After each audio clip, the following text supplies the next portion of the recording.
आम आदमी पार्टी के राज्यसभा सांसद संजय सिंह ने मणिपुर में हुई घटना को लेकर सभापति की कुर्सी के सामने पहुंचकर विरोध जताया। इसके बाद उन्हें पूरे मानसून सत्र के लिए निलंबित कर दिया गया है। ऐसे में जानते हैं कि किन नियमों के तहत सांसदों को निलंबित किया जाता है। आम आदमी पार्टी के सांसद संजय सिंह को राज्यसभा से निलंबित कर दिया गया है। उपराष्ट्रपति और राज्यसभा के सभापति जगदीप धनखड़ ने संजय सिंह को संसद के पूरे मानसून सत्र से निलंबित किया है। राज्यसभा के नेता पीयूष गोयल ने संजय सिंह को निलंबित करने का प्रस्ताव पेश किया था। इसे ध्वनिमत से पास कर दिया गया है। संजय सिंह को अमर्यादित व्यवहार के कारण निलंबित किया गया है। दरअसल सोमवार को विपक्ष मणिपुर की घटना पर प्रधानमंत्री नरेंद्र मोदी के बयान की मांग पर अड़ा था। तब सभापति जगदीप धनखड़ ने कहा था कि इस पर प्रश्न काल में चर्चा की जाएगी। हालांकि प्रश्नकाल कुछ ही मिनटों तक चला। इसके बाद संजय सिंह सभापति के कुर्सी के आगे आ गए। सभापति ने उन्हें वापस जाने को कहा, लेकिन वो माने नहीं।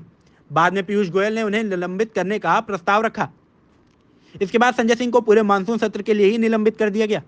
इसका मतलब यह हुआ कि संजय सिंह इस मानसून सत्र में राज्यसभा की कार्रवाई में शामिल नहीं हो सकेंगे। संजय सिंह के निलंबन पर जमकर भी हंगामा हुआ।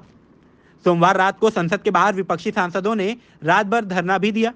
वहीं आम आदमी पार्टी के नेता सौरभ भारद्वाज ने कहा कि अगर सच कहने पर उन्हें निलंबित किया गया है तो इस पर हम निराश नहीं हैं। मणिपुर में हो रही हैवानियत की घटनाओं से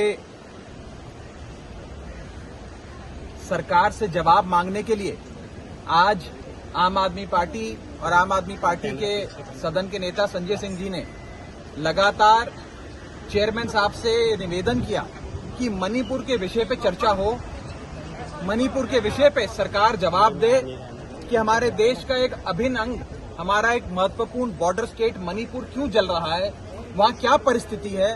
दोनों राज्यों में भाजपा की सरकार, केंद्र में भाजपा की सरकार, मणिपुर में भाजपा की सरकार, डबल इंजन की सरकार चल रही है, लेकिन फिर भी मणिपुर क्यों जल रहा है, इस विषय पे चिंता व्यक्त करते हुए चर्चा की मांग करी। सदन की कार्रवाई जब शुरू हुई, अपनी ही निर्धारित जगह पर खड़े होकर मांग करते रहे संजय सिंह जी कि मौका मिले अपनी बात रखने का, मणिपुर पे चर्चा मांगने का।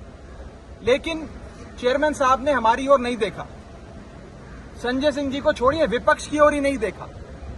तो 8-10 मिनट तक रिक्वेस्ट करने के बाद संजय सिंह जी चेयर के पास गए और विनती करने का प्रयास किया कि मणिपुर पे चर्चा कराई जाए। रूल 267 के तहत मणिपुर के विषय पे चर्चा हो। लेकिन दुख की बात यह है कि जैसे ही वो अपनी चेयर छोड़कर आगे बढ़े, चेयरमैन साहब ने संजय सिंह जी को सस्पेंड कर दिया, निलंबित कर दिया। लोकतंत्र में अगर सत्ता पक्ष और विपक्ष अहम मुद्दों पर साथ बहस नहीं कर सकता, चर्चा नहीं कर सकता, तो फिर लोकतंत्र का मतलब क्या रह जाता।